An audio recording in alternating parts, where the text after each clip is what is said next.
Asia Wilson got caught on a hot mic saying the quiet part out loud. She admitted the attacks on Caitlin Clark were planned. Not an accident, not just rough basketball planned. And once you hear the clip, a lot of things start making sense. The shoulder checks, the elbows, the shoves that got waved off as physical defense. The real question isn't whether Wilson's jealous. It's how far she's willing to take it, and we've got the answer. Stick around, because we're playing that moment for you and breaking down why Wilson behaves this way against Clark, as we've got all the receipts. Why do you think Asia is so jealous? Sound off in the comments below. It happens all the time in the men's game. Right. It happens still a lot in your guys' game, Yeah. but it was made such a big deal on that stage. What was your guys' take as pros? I was laughing. Every day. Honestly. It's a part of the Shit game. happen every day, B. I was like, if we're overreacting at this, good lord. Crazy. Where's our game We going? say worse things to white boys playing basketball when we play. 100%. Particularly How do you explain a rivalry that started before Clark even got drafted?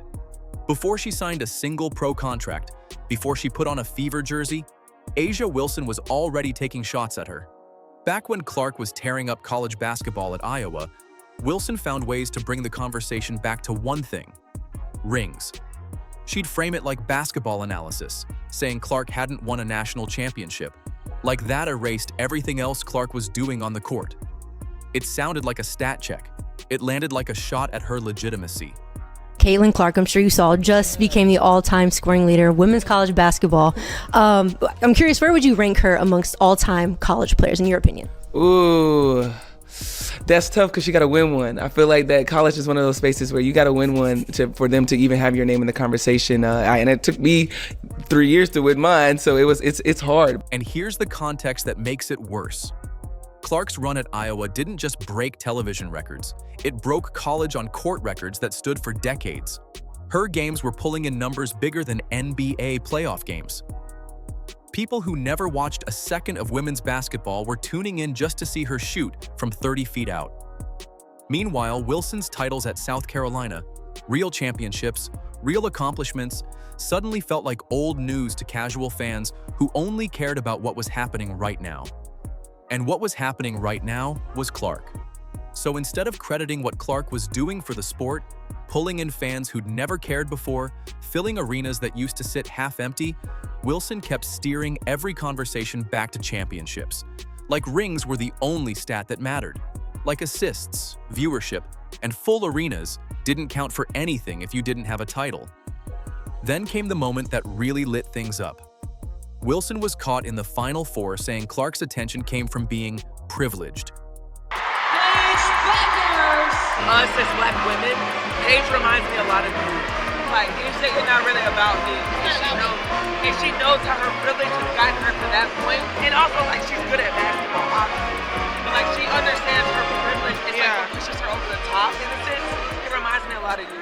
And I mean, that's a compliment. This isn't surprising, since she already said Caitlin Clark was only popular because she's white. First of all, why are you immediately looking at someone based on their race or level of privilege? Why not look at someone's skill set or their character? Not from her game, not from the logo threes or the no-look passes. From who she is. That comment didn't just land badly, it landed like a grenade. Because plenty of players in the league, including black players who had every reason to back Wilson if this was really about race, came out and said the opposite. They said Clark's game earns the hype. Angel Reese said it. Others said it too. Clark wasn't getting love because of a marketing department decision. She was getting love because she was doing things on a basketball court nobody had done before. And the numbers back that up completely. Clark was running an offense like a point guard twice her age, racking up assist numbers that made grown men in the NBA take notice. She was pulling up from 35 feet and hitting shots that looked like video game glitches. She made every teammate around her better, and you can check the stats on that. Players' numbers went up playing next to her. That's not privilege, that's production. But Wilson kept going back to the championship talk anyway, over and over, like a broken record stuck on the one note that made her feel better. And looking back now, you can see exactly what that was.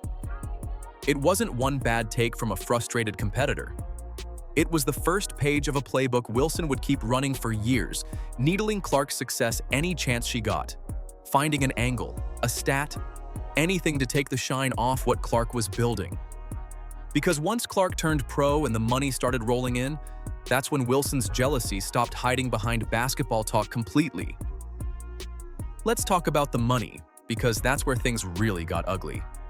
Clark signed the biggest shoe deal in WNBA history with Nike, a deal reportedly worth 8 figures over the life of the contract, and it wasn't just a shoe deal.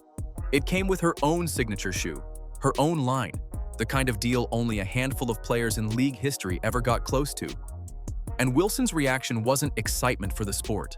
It was resentment dressed up as commentary. I kept thinking the best player in the league should have her own shoe, not just about shoes. You think? Yes.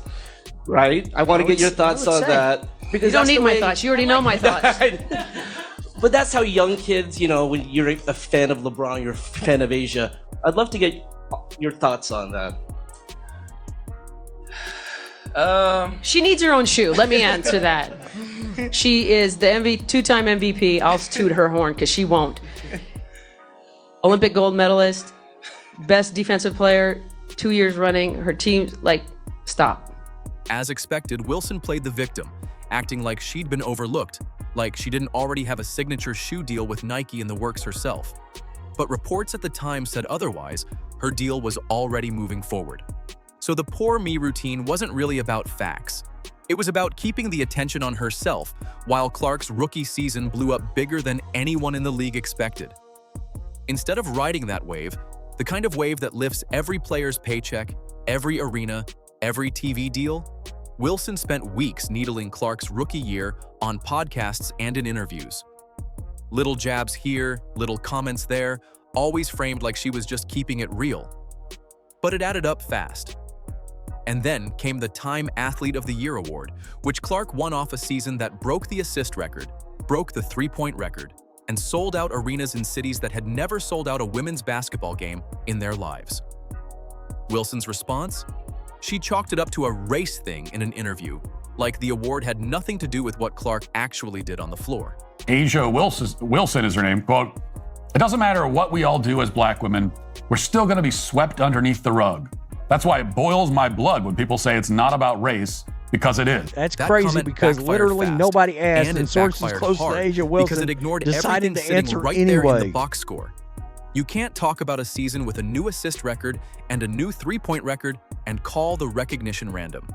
Arenas across the country, cities that never cared about the WNBA before, were selling out because of what Clark was doing on the court, night after night. Reducing all of that to a race thing wasn't just wrong, it disrespected every single stat Clark put up that year. Then came the speaking deals.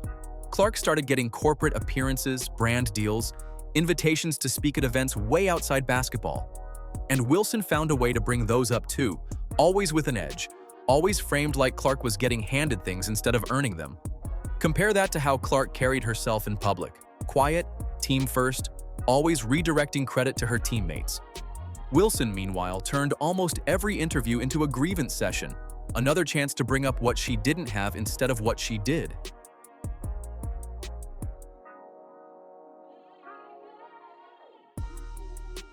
And sponsors notice that. Companies don't want drama attached to their name. They want someone fans want to watch. Someone who makes people feel good, not someone who makes headlines for complaining.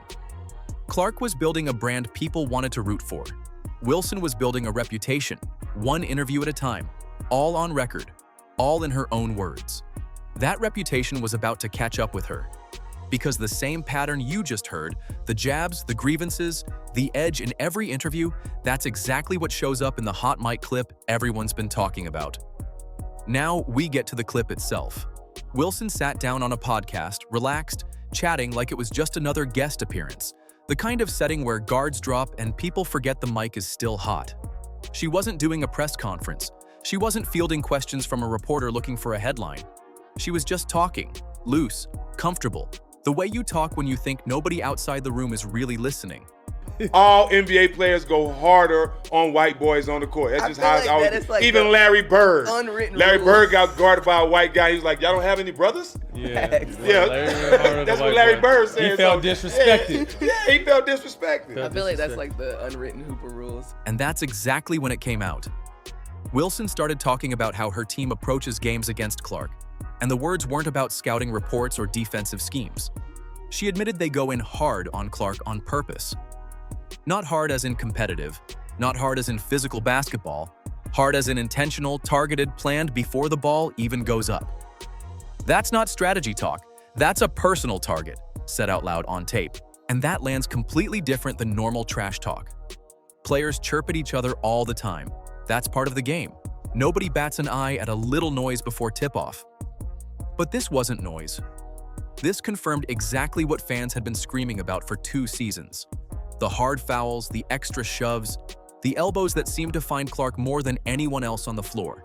Fans called it targeting. The league called it physical basketball.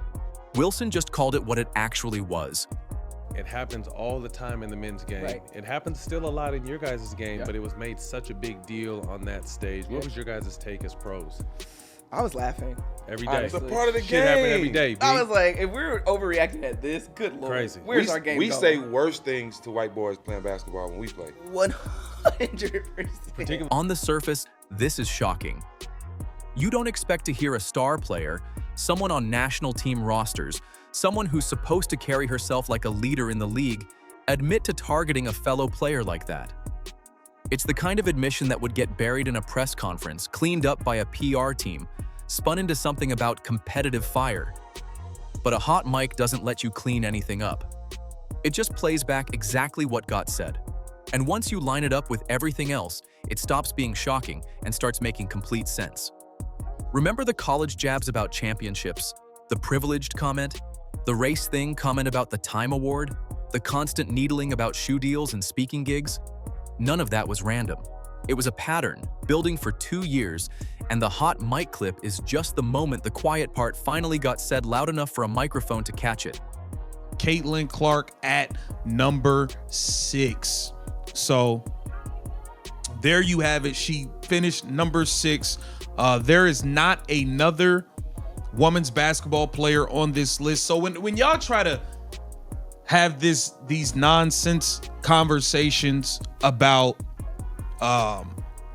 who's the face of women's basketball, I mean, come on. It's not rocket science. This is not hard to figure out. Caitlin Clark is the face of female of the WNBA clearly, but Caitlin Clark's damn near the face of basketball, period, male and female. Other players and analysts didn't waste time once the clip started making the rounds. Several came out fast, calling it exactly what it was, an admission, not a joke, not a slip of the tongue that got blown out of proportion.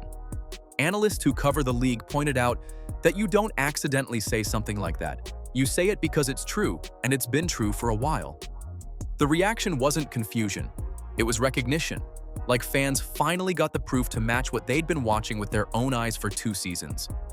And that's the moment speculation turned into fact. No more guessing, no more, maybe it's just physical basketball, no more benefit of the doubt. It's on tape, in her own voice, unscripted. While Wilson was busy handing the internet that gift, Nike was busy making a decision of its own. And that decision says just as much as the clip does. Here it says, in Sportico's year-end list of highest paid female athletes of 2025, Clark ranks 6th overall, earning a combined $16.1 million in 2025 from salary, winnings, and endorsements. It represents a $5 million increase from 2024 when she placed number 10 with 11.1. So we up 5 M's in an injury-riddled season. This is legit, man. Am I surprised? No. I mean, it's the GOAT. It's the GOAT. I'm not surprised at all. Imagine this. You walk into a store, and there they are, A'ja Wilson's signature shoes, sitting in the bargain bin, marked down months after they hit shelves. Not sold out, not flying off shelves, just sitting there, collecting dust, while Clark's shoe hasn't even dropped yet, and people are already asking store employees when it's coming. You had the reaction at the time, the delayed not denied post from A'ja Wilson, and then Asia's shoe comes out and so on and so forth, and that was a big rollout. And there was speculation that Nike was worried about stepping on toes or offending anybody by launching CC shoe ahead of everybody else, even though, she got the big deal and is the most popular and all that. But it's coming. Because right now, every inch of Nike's marketing machine is locked onto Clark. Social media, commercials, billboards in major cities, all of it pointed at one athlete gearing up for her signature shoe launch. This isn't a quiet rollout either.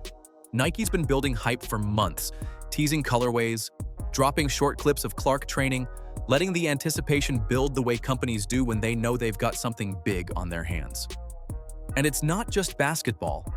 Nike's pushing Clark's name into golf, into other sports entirely, building her into a face that shows up everywhere, not just on a court.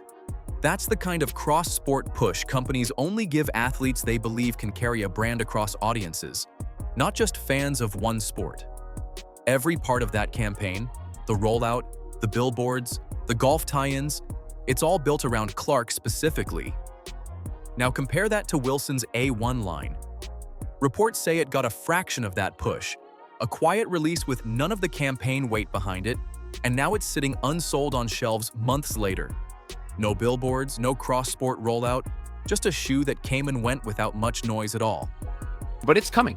And I think what it really means is, number one, Nike is going all in on Caitlin Clark after a while, after a little bit of a dormant period. Number two, 2026 is going to be just absolutely massive for her from a marketing standpoint because of that injury. And, because there's going to be such a thirst and hunger to see her play. So here's the real question. Is this about performance on the court, or is this about a company protecting its name from a player who keeps making headlines for drama?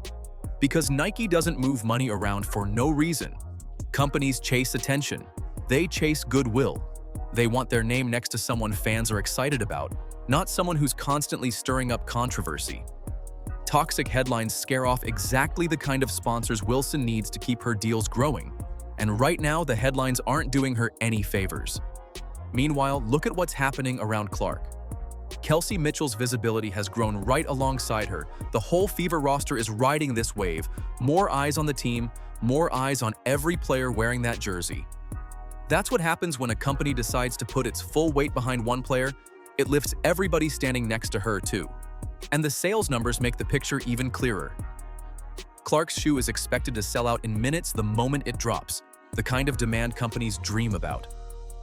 Wilson's shoe, months on shelves, still hasn't sold out. Not close. That's not bad luck. That's the market speaking loud and clear, telling you exactly who fans and sponsors are choosing to put their money behind. I mean, it's one of them ones that's going to set the market on fire and really help Nike's stock, I believe. And whatever the reason for the delay, some of it could just be the production and how long it takes to put all these things together, put a plan like this in place, put a rollout in place. So the podcast clip raised a question about who Wilson really is behind the cameras, and the market already answered it before the clip even came out. Fans picked Clark. Sponsors picked Clark. Nike picked Clark. And Wilson's shoes are sitting in a bargain bin as proof. Plain as that, no spin needed. So here's where it lands, plain and simple. The attacks were planned, Wilson admitted it herself on tape, and the market already decided who wins anyway. You don't need a debate show to argue about intent anymore. You just press play on the clip and hear it straight from her. And none of it worked. Not the hard fouls, not the shoves, not the bitter interviews about championships and privilege and race. Clark's game kept climbing. Her brand kept climbing right alongside it. And every attempt to knock her down just added another chapter to the story fans keep watching. Clark, Boston, Mitchell, Cunningham, Hull, a full roster built to compete for real, not just chase headlines. Nike's already put its money on Clark. The billboards, the commercials, the shoe about to sell out in minutes. Wilson's shoes sit on shelves marked down, waiting for buyers who aren't showing up. The Fever are building something real, and the league's biggest star is standing right in the middle of it. Jersey sales climbing, arenas selling out, teammates getting better just by sharing the floor with her. Wilson can keep talking. The scoreboard already answered back. Why do you think Asia is so jealous? Sound off in the comments below. And don't forget to like, subscribe, and turn on all notifications as we're bringing you all the action and top stories. Click the video on the screen, and we'll see you in the next one.